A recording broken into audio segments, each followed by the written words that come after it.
Buenos días, amigos y amigas de Café de Economía. Hoy ya es domingo, el último domingo de vacaciones. Ya es el día 27 de agosto, con lo cual algunos ya estaréis pensando, venga, hay que volver a casa. Madre mía, qué pepinazo le he pegado a la tarjeta de crédito, porque entre otras cosas me viene la factura de los niños del colegio, me viene la hipoteca que va a subir los tipos de interés. Y me viene que tengo que pagar las vacaciones que acabamos de disfrutar. Pero tranquilidad, que hoy os vamos a hablar de un tema interesante, bonito y además que puede ser instructivo para que no se engañen, tal y como nos están engañando ya aproximadamente desde hace unos 2 años en España con respecto a la situación de la economía. ¿Y cuál es el eje de ese tema para que no se engañen? Conocer exactamente una de las claves de lo que es el crecimiento y saber cómo funciona.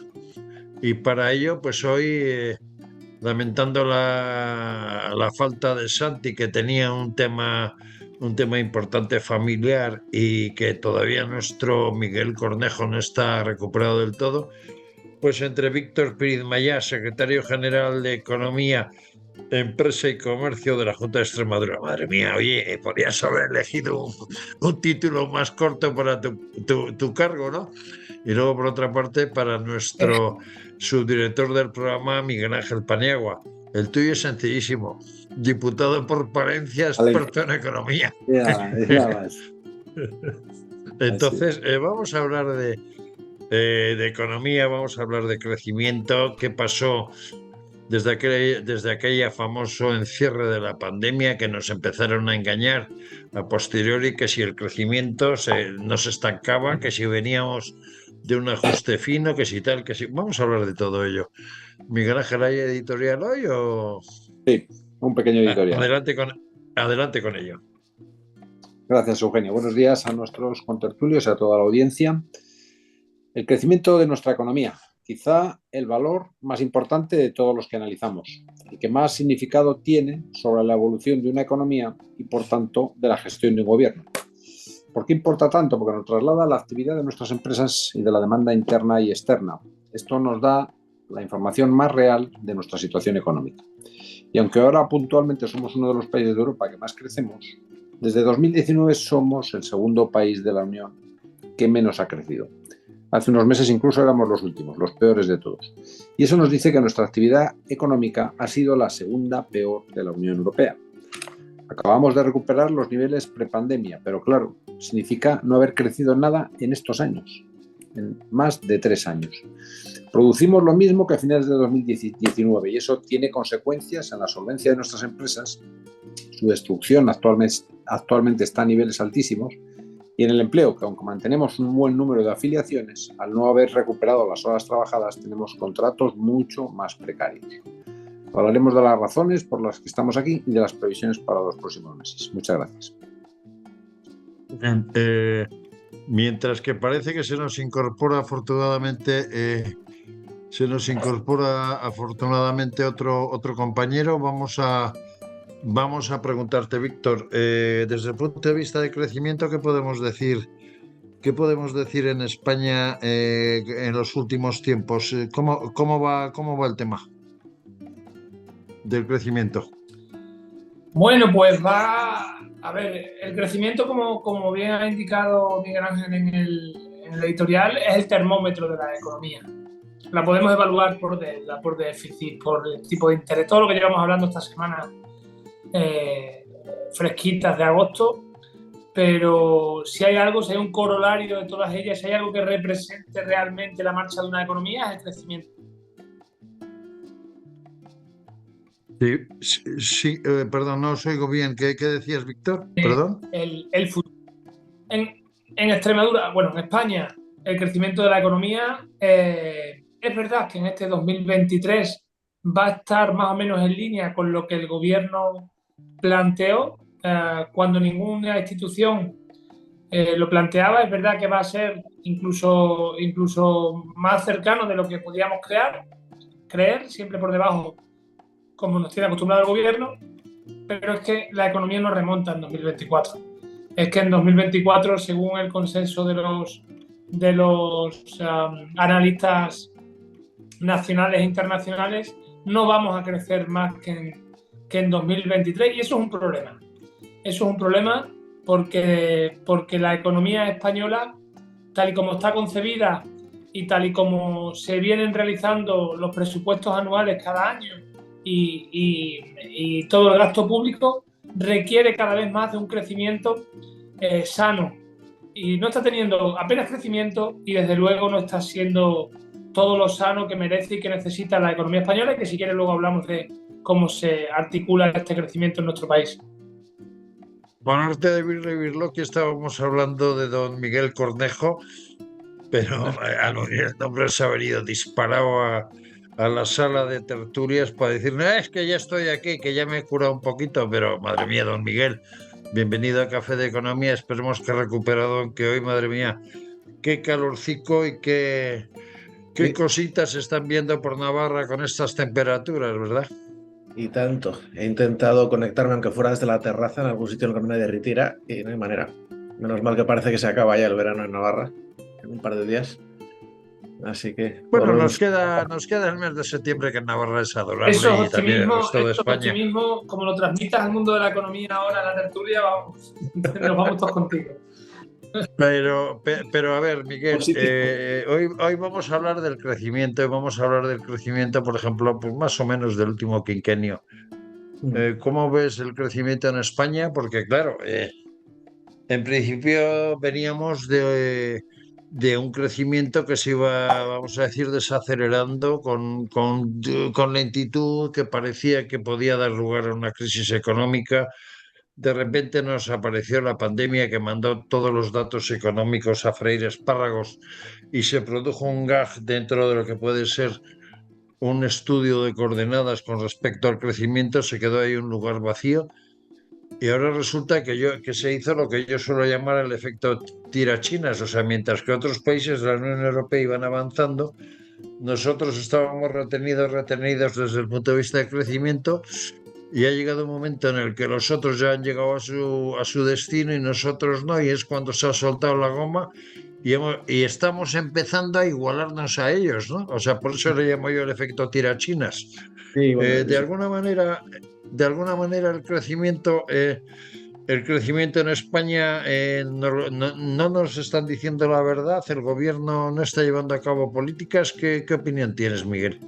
de todo un poco, pero lo primero, en España, y es de mucho tiempo atrás, tenemos una economía, podría un poco flotante. Quiere decir, no es una economía muy estable que crezca a un ritmo, digamos que crece más por el nivel de ocupación que por otra cosa. Quiere decir esto que siempre nos disparamos. Cuando el tiempo es malo, nos vamos más abajo que los demás, y cuando el tiempo es bueno, crecemos más deprisa que los demás. Problema, son puntas. Luego resulta que el crecimiento medio no está a la altura y está bajando, porque la productividad en España no crece ni mucho menos como en nuestro entorno. Entonces, evidentemente, cuando estamos en una situación en la que se va recuperando poco a poco, mucho más lento que el resto de Europa, la actividad económica, pues efectivamente aquí hay ese efecto que decíamos de aceleración, se crean puestos de trabajo de aquella manera y de aquel tipo. Entonces, ¿hay más inversión? No. ¿Se está haciendo más productiva la industria? No. Pero sí que hay más actividad y por lo tanto hay más gente con más trabajo. Es magnífico, pues va subiendo. ¿Qué va a pasar? Que llega hasta donde llega ese crecimiento. Tiene una capacidad de consolidación muy distinta. Es cuando Alemania crece un 1%, no os lo quitéis. Aquí es la burbuja. Es la burbuja. Entonces, efectivamente, además de eso, tenemos unas medidas muy interesantes, por no decir muy discutibles, de los niveles de empleo y otras cosas. Entonces, tenemos el Instituto Nacional de Estadística, ya va por un propagandista. Entonces, las estadísticas españolas cada vez son menos fiables. ¿Eso significa que no hay crecimiento? No, claro que lo hay, sí es evidente. Claro que lo hay. Estamos todavía o llegando o muy poco por encima de antes de la pandemia, cuando todo el resto de nuestro entorno está bien por encima.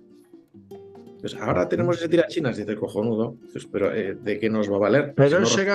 ese gas que decía yo un poquitito antes de entrar tú, que se produjo durante X meses y demás, a consecuencia del confinamiento, a consecuencia de la paralización de empresas, ¿lo hemos superado o estamos ahí, sí o no? Ahí, llegando al nivel de otros, porque otros tienen otros problemas que ya hablaremos más adelante. está habiendo menos rebote que en otros países de Europa, literalmente. Otros países de Europa ya han recogido el balón de donde lo dejaron y están creciendo. Nosotros estamos todavía recuperándonos. Otros ya han crecido, bien por encima de donde estaban. Aquí hablamos todavía Miguel Ángel, de alguna manera, este crecimiento que nos venden de que vamos como una moto y resulta que ni vamos ni pedaleando como Indurain les alcanzamos al resto de los países, pero esto tiene solución. Esto hay que esperar de alguna forma que se resuelva el problema electoral, porque precisamente poniendo ejemplo una empresa de Navarra, de donde es Miguel Cornejo, resulta que la Volkswagen está en una situación que en cualquier momento podría pegar un portazo por la actitud del gobierno y por la falta de ayudas y por la falta de garantía y seguridad jurídica, ¿no? Sí, perdón. Vamos a ver, las empresas no es que necesiten ayudas, lo que necesitan son entornos favorables. Y eso es lo que falta actualmente en España.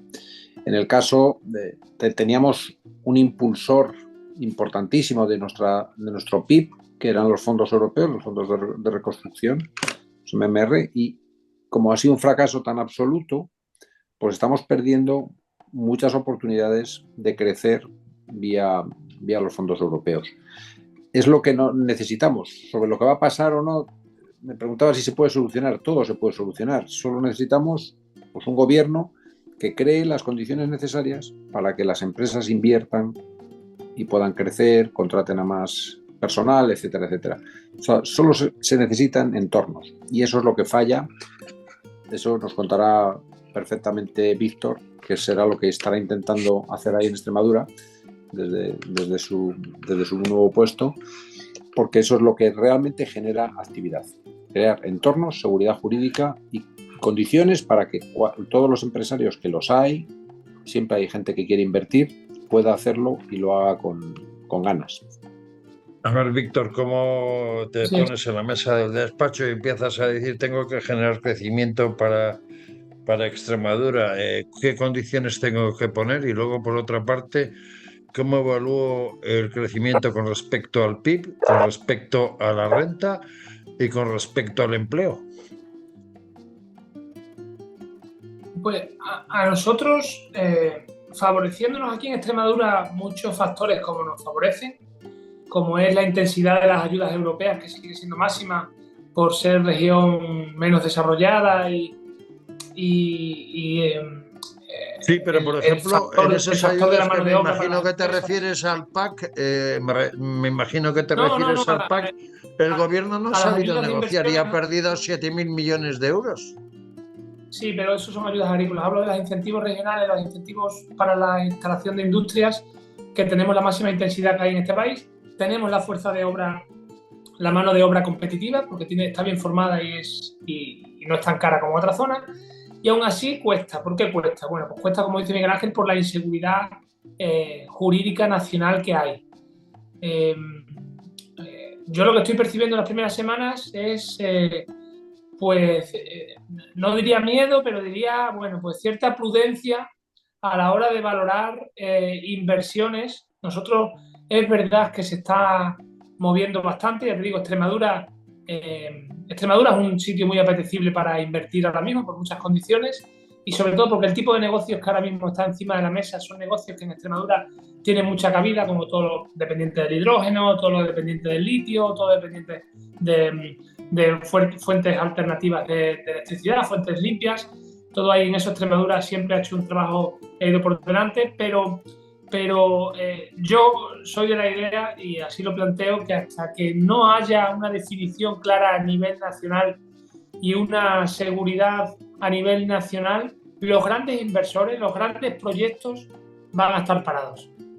El dinero es miedoso por naturaleza y no creo que sea muy partidario de invertir en un país en el que un fugado como Puigdemont tenga mucho que decir para la gobernabilidad del mismo. No es una opinión personal, yo creo que es una certeza. Cualquiera que quiere invertir en España ahora mismo se está planteando ese entorno alrededor de su empresa y ese entorno jurídico que es cambiable y que hemos visto que cambia de un día para otro. Hemos visto cómo este gobierno se inventa impuestos de un día para otro y si no los puede llamar impuestos lo llama de otra manera, pero los crea de un día para otro generando inseguridad en empresas de todo tipo y en todos los sectores. Bueno, pues a nosotros aquí, con todas esas ventajas competitivas que ya digo que tenemos y que las notas cuando hablas con los empresarios, yo percibo también que las grandes industrias, no solo en Extremadura, sino a nivel nacional, están esperando a ver qué pasa con la gobernabilidad de este país, con la estabilidad política de este país. Hombre, yo pondría en duda, siendo un empresario que quiere invertir en España, cómo es posible que un candidato a presidente de gobierno permita ciertas ofertas por parte del independentismo, pero también me quedaría asustado de que un representante que en su día fue del Estado, como el señor Montilla, tenga a su lado a un prófugo de la justicia escapado en un capó de un coche y no tenga capacidad para llamar en este caso sería la policía francesa para que le detuviera, pero bueno, en este país hay que ver muchas cosas, ¿no? Miguel, tú me decías antes que el crecimiento desde el punto de vista del Producto Interior Bruto, desde el punto de vista de la renta, pero también desde el punto de vista del empleo. El crecimiento desde el punto de vista del empleo que se nos está vendiendo es falso, porque en realidad lo que se está conduciendo a que casi todo el empleo sea el fijo discontinuo, y la definición del fijo discontinuo es falsa, porque resulta que para lo que para el gobierno es empleo, realmente no sirve para nada, ¿no? Bueno, por un lado eso. Si me permites un apunte, lo que acabas de decir antes sobre la seguridad jurídica, que lo tengo clavado porque nos han pasado hace unas horas unos amigos del foro de profesores un mensaje que han mandado a la secretaria del Consejo de la Unión Europea. ¿Sabéis esta petición que ha hecho nuestro querido presidente del gobierno de boca de uno de sus ministros, solicitando que se hagan una serie de cambios en los reglamentos para que se tenga que tratar a las lenguas regionales españolas como lenguas oficiales de la Unión Europea? Sí, pero perdona, la respuesta que he recibido por parte de la Unión Europea es que para que esa situación de la oficialidad de las lenguas en la Unión Europea se tiene que producir una modificación constitucional, además con otra particularidad.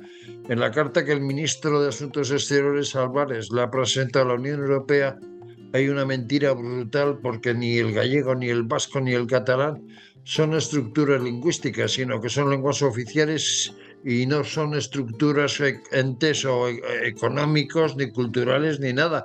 Son simplemente unas lenguas reconocidas como se puede reconocer en la Constitución española los derechos históricos, por ejemplo, ¿no? Es más bestia, es que esta es una petición que ha hecho un ministro en funciones que por las leyes y por la Constitución española no tiene la capacidad de hacer ninguna o de promover ningún cambio legislativo, y menos a nivel europeo. Se ha hecho sin pasar por Consejo de Ministros, lo que lo invalida completamente. Es decir, es una decisión nula, una petición que es nula de pleno derecho, planteada por el país que está al cargo del Consejo. Entonces, eso es un ejemplo de inseguridad jurídica, no, de chapuza total y absoluta. Madre mía, sí. Total y absoluta, y ese es el nivel. Y eso es lo que ve cualquier gran firma, sea un Volkswagen o sea quien sea, que se está planteando hacer una inversión o plantear una estrategia que no se plantean de un año para otro, que son para 5 o 15 las grandes inversiones industriales. Ese es el sitio en el que estamos. Es que se pueden tener buenas o malas ideas, y lo sabes cuando se han desarrollado y pasan 15 años. Lo que no se puede es hacer mal. Y aquí lo que tenemos es una banda de personas, con todo respeto, que no están haciendo los deberes. Que están legislando sin pensarse lo que hacen, sin la calidad mínima. Pensando que he dicho esto, he quedado esto a cambio de su voto y no importa. ¿Cómo que no importa? Que acabas de demostrar que eres capaz de hacer una petición legalmente nula, por no decir peor. Pero bueno, lo que decíamos antes sobre el... Eugenio, adelante. No, sobre lo que estabas diciendo tú, has citado un tema que no hemos hablado aquí y que yo creo que también es importante, la oportunidad que se está perdiendo en la presidencia europea, en la presidencia del semestre europeo español. Fijaros, llevamos llevamos casi 3 meses de presidencia europea, casi, y una de las ilusiones que le ha salido truncada, como otras cosas a Sánchez, que últimamente no sabemos si gana ni al parchís, es el hecho de que él quería presentarse en la reunión del Consejo Europeo de Presidentes y tal, o sea, con el tema de la investidura resuelta, le ha salido el tiro por la culata. Y tal, y la situación de España supone, por un lado, que no tenemos cerca de 70.000 millones de fondos europeos, pero que doña Nada Calviño, porque hay que decir que es nada, que es mala, que su política es horrorosa. Al que venga, al pobre Juan Bravo, si le toca, le van a tocar 90.000 millones de euros de pufo en los últimos cuatrimestres. Y resulta que encima tiene la cara de decir que es la mejor candidata para el Banco Europeo de Inversiones. No, perdón. Es que vamos. No tienen respaldo ni lo pueden tener. Si es que se les ve, quiero decir, no solamente les vemos nosotros, los que toman decisiones de fuera les ven. Si les dan algo es por conveniencia política, porque tienen un peso a la hora de las votaciones, porque están en su familia, digamos, de un partido o de otro, pero no porque les respeten su gestión. Eso lo tenemos todos muy claro, poco que leamos un poquito de prensa extranjera. En fin. Aparte, en el caso de Calviño, es que podemos recordar todas las previsiones que ha hecho, es que no acertó ninguna. Es que nada de lo que ha previsto que iba a pasar ha pasado. Justo lo contrario. Pero exactamente no me acuerdo cuántos cuatrimestres eran de eso, pero o sea, que pueden ser 10 cuatrimestres, pueden ser 12 que lleva Calviño en el gobierno. Se hace pillar 90.000 millones de euros de deuda y da la sensación que nos va a dejar otros 100.000 millones el amigo Pedro Sánchez antes de que tenga que cambiar el colchón de la Moncloa a Feijóo, ¿no? Sí, el tema de la deuda es muy preocupante. Hoy incluso la ministra Calviño decía que estaban bajando, que estaban bajando la deuda. Digo, pero es que es terrible. Es increíble. Sí, bajamos un porcentaje porque estamos creciendo más, pero nada más. O sea, la deuda cada vez... Pero estamos creciendo más para retornar al impulso que teníamos antes de la pandemia, Sí. Pero, o sea, no hemos llegado al punto de decir somos mejores que Alemania, que por cierto está en crisis y cuidado a ver qué va a pasar con Alemania a partir de septiembre. No somos otros mejores países. ni que Portugal, Eugenio. Es que incluso siendo de izquierda se puede hacer una Pero ¿qué política... me vas a decir Rumanía? Pero No, vamos te digo de que es que- ridículo en ridículo, ¿no? El tema, Eugenio, es que se puede ser de izquierdas y tener una política adecuada. Pero es que este gobierno no es que sea de izquierdas, es que no tiene ningún interés por el futuro del país. Es que siempre está pensando en cosas que no tienen nada que ver. En mantenerse, aferrarse al poder, hacer lo que sea para aguantar. Lo mismo que ha pasado con la carta que estabais comentando con el tema de las lenguas.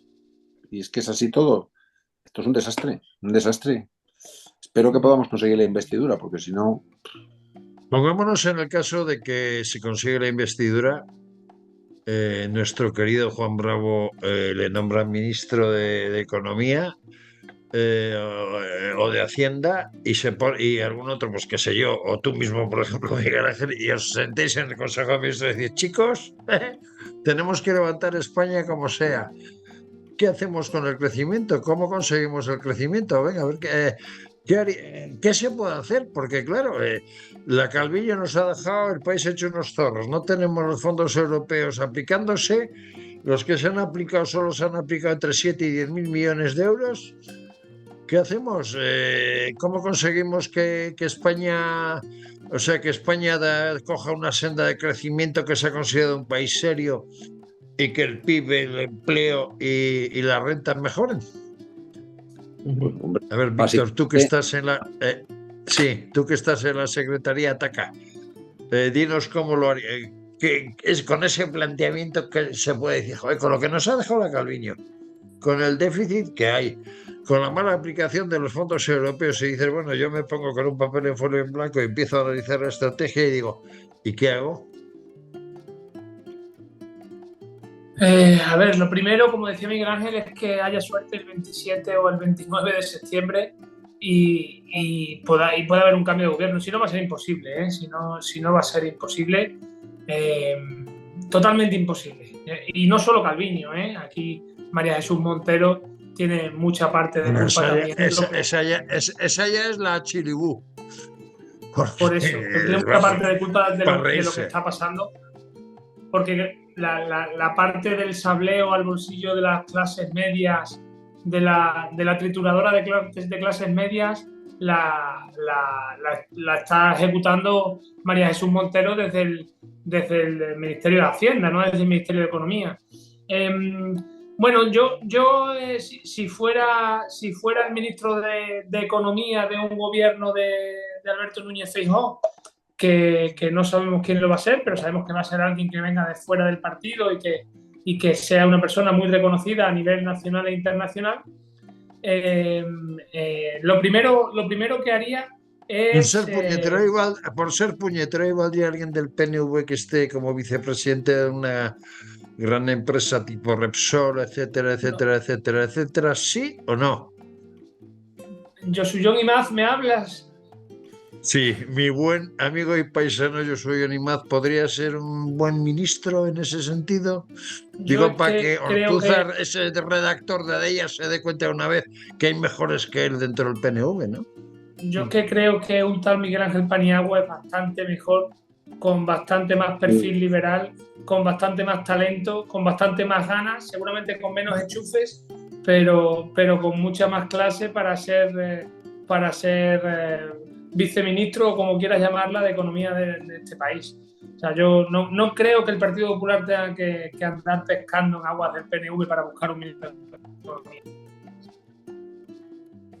Bien, se ha quedado congelado. Te has quedado congelado.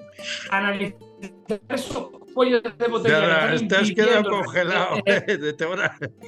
Se ha quedado congelado y de Extremadura. A ver qué nos estabas diciendo, ahora Víctor. Ahora ya. A ver qué nos estabas diciendo. Nos hemos quedado en el familiar de Paniagua, pero no nos has dicho el nombre. Se ha vuelto a quedar congelado. No tiene que llamar a Génova a ver si le dejan decir el nombre. Reinicio un momento. Vale. Sí. Que una de las cosas que tenemos que hacer es el tema de los fondos europeos. Y ya lo ha dicho Alberto Feijóo y Juan lo haría, porque además Juan tiene una experiencia importante en Andalucía mientras era consejero, ¿no? Los fondos europeos son importantísimos y en este caso más todavía con los MMR, ¿no? Tenemos una oportunidad y no es más que cambiar la forma de gestión, los objetivos y las bases de las convocatorias. Y eso nos dará un impulso de crecimiento para los próximos años importantísimo. El problema es que sigue gobernando... Una carta a los Reyes Magos pediría que en vez de un empresario traigan a un economista con experiencia en gestión de administraciones públicas. Porque si nos traen a una persona, que las hay muy sanas y muy buenas, que han llevado empresas muy grandes, que no tienen ni idea de lo que son las cuentas públicas y mucho menos las administraciones, lo que tenemos al final es alguien que no controla lo que está pasando y vuelve a pasar lo mismo. Exacto. Así es. A ver, Víctor parece que se ha caído, pero esperamos recuperarle. Vamos a ver. En ese planteamiento que decía yo, o sea, te sientas en la mesa empiezas a marcar, y hemos hablado de lo que habría que hacer por un lado, y en Hacienda habría que bajar impuestos. ¿Cómo se podrían bajar? No se pueden bajar, dada la situación de España, y prometer una bajada de impuestos es un poco irracional. ¿Qué se puede hacer, Miguel Ángel? Mientras que viene Víctor, a ver qué opinas tú de ello. Bueno, lo ha dicho además Juan alguna vez. Lo que hay que hacer es que los impuestos sean un instrumento de política fiscal. Simplemente. Es decir, que la política fiscal, todos los movimientos que se hagan en los impuestos, en los tributos nacionales, tengan un objetivo que favorezca el crecimiento, que favorezca el empleo y que favorezca la inversión.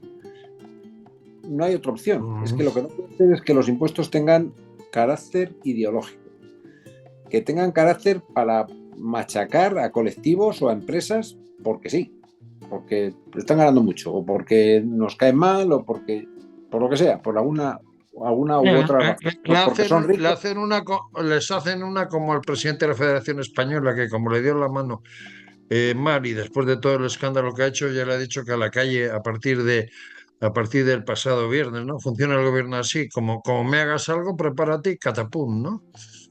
Sí, pero pero es que la política fiscal de este gobierno nunca ha estado dirigida ni al crecimiento, ni al empleo, ni a la inversión. Y es a lo que debe dirigirse la política fiscal. Eso significará pues, que hay que subir algunos impuestos, habrá que bajar otros. Ahora mismo es muy difícil subir impuestos porque están todos altísimos. O sea que realmente, aunque quisiéramos subirlos, casi sería imposible. O sea que lo normal es que se bajen. Algunos ya se ha dicho que se iban a bajar, especialmente el IRPF para las rentas más bajas. Pero de verdad que no es lo importante, no es subir o bajar impuestos, es que los impuestos estén adecuados a objetivos importantes, que es crecimiento, empleo e inversión, y eso es lo que asegura el futuro del país.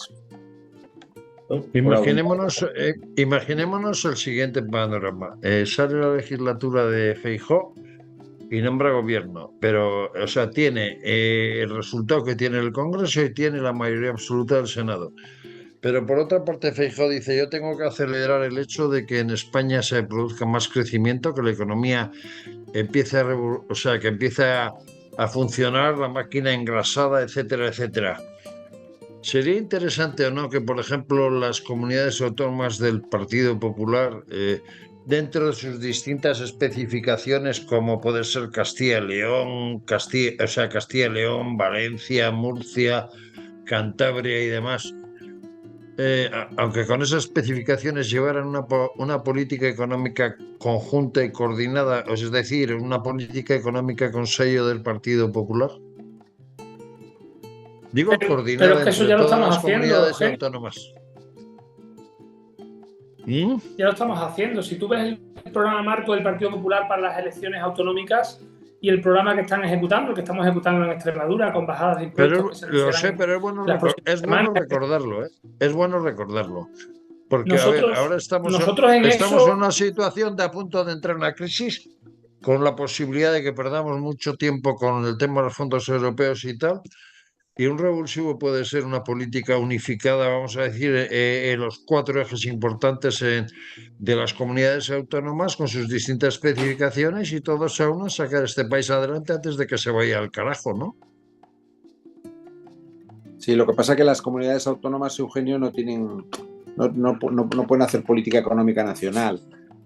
Ya lo sé, pero sí pueden que ponerse de acuerdo en que van a bajar el IRPF, que van a propiciar incentivos a los autónomos si hay puestos de trabajo, etcétera, etcétera, etcétera, ¿no? Eugenio, tampoco pueden hacer eso porque cada comunidad autónoma tiene unas necesidades y una situación distinta. En una comunidad autónoma será interesante bajar las cuotas de los autónomos, que eso no pueden hacerlo, bajar un poco el IRPF, y en otras a los profesionales o a las empresas, y en otros habrá que hacer otras cosas porque la situación es distinta. Yo creo que no se puede. Lo que sí que tienen que estar es colaborando unas con otras, porque las cosas que unos hacen bien, otros las pueden imitar, y son ideas y ayudas que les pueden venir. Yo sé que eso lo están haciendo, porque yo sé que incluso tienen un grupo de WhatsApp conjunto, todos los consejeros de economía, y están en contacto permanente con todo lo que hacen, ¿no? Y yo creo que se ayudan entre ellos, y eso es lo más importante. Pero es muy difícil que todas las comunidades autónomas tengan políticas iguales, aunque tengan un mismo ideal. No es política igual, porque Cantabria con Galicia o con Murcia no tiene nada que ver, pero sí en el eje, o sea, es decir, en ciertas cosas que, por ejemplo, el Partido Popular pueda designar. Lo que decías tú, ir ayudándose y tal, pero generar una dinámica de empleo, una dinámica de, entre comillas, ilusión a la sociedad y ciudadanía, porque que está absolutamente decepcionada desde el punto de vista económico, ¿no? Pero bueno, eso ya lo puedes ver, porque si ves todas las comunidades autónomas que están tirando en este país, son todas las del partido, las que gobierna el Partido Popular, y las que les va peor, pues ya sabes, gobierna el PSOE, o el PSOE con esta tropa con la que gobierna habitualmente. Y por otra parte, el crecimiento financiero, ¿cómo está la cuestión financiera desde el punto de vista de crecimiento en España? ¿Cómo lo veis? ¿Qué perspectivas veis de cara al futuro?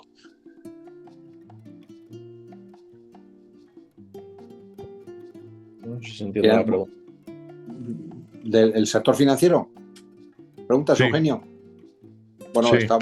está reduciendo, perdonad, porque además estaba el otro día con un responsable de una entidad, están reduciendo de forma drástica la inversión crediticia. Hay muchas cosas, se espera hay que ver el número de quiebras empresariales, que está siendo muy alto. Van a empezar a subir los impagos. Se está parando la inversión crediticia y encima con unos tipos de interés tan altos como los que estamos en este momento, que también impide la concesión, impide la solicitud e impide también la concesión en algunos casos, porque pues no hay capacidad para devolverlo, ¿no?